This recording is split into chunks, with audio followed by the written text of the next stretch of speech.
Soal pencapresan, Ketua Umum PDIP Megawati Soekarno Putri mengambil langkah cepat bersama Ketum Partai Koalisi Pengusung Ganjar dengan mendeklarasikan Mahfud MD sebagai cawapres Ganjar Pranowo.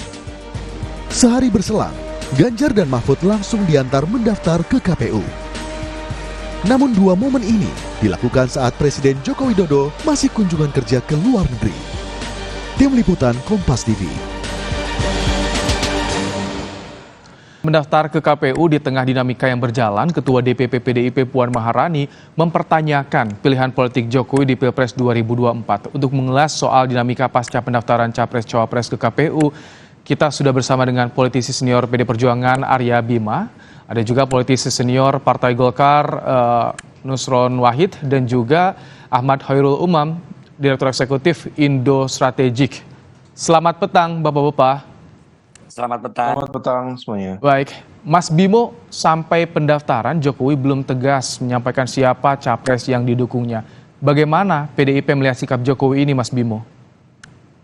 Ya, dari aspek formal bahwa Pak Jokowi sampai hari ini adalah tetap sebagai kader PDI Perjuangan yang pernah diusung sebagai wali kota Surakarta 2 kali, 2004, 2005 sampai dengan 2011. Kemudian juga gubernur dan presiden 2 kali, yaitu pada tahun 2014 dan 2019, 10 tahun menjadi presiden. Jadi formal beliau adalah kader PDI Perjuangan dan didukung penuh oleh fraksi PDI Perjuangan selama 10 tahun pemerintahannya. Ini adalah satu hal yang menggembirakan buat rakyat Indonesia, bahwa mandat rakyat yang diberikan oleh Presiden Jokowi dan pada yang diusung Partai PDI Perjuangan beserta partai pengusung lainnya, bahkan PDI Perjuangan tidak hanya memenangkan, tapi juga mengamankan jalannya pemerintahan yang diberikan mandat rakyat sampai tahun 2024 bulan November. Kita tetap akan jaga, ya, karena itu adalah mandat rakyat.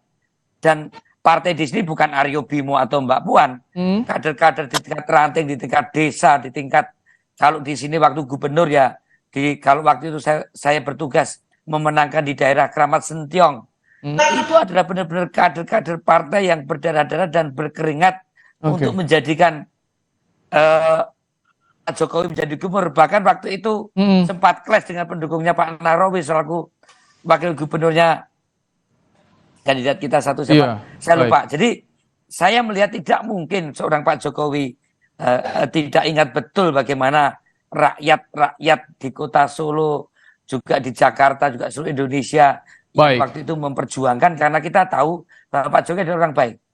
Tapi mengapa ya, Mas Bimo, sampai Mbak Puan ada pertanyaan soal kemana arah dukungan Pak Jokowi, karena belum jelas dan minta ditanyakan oleh media.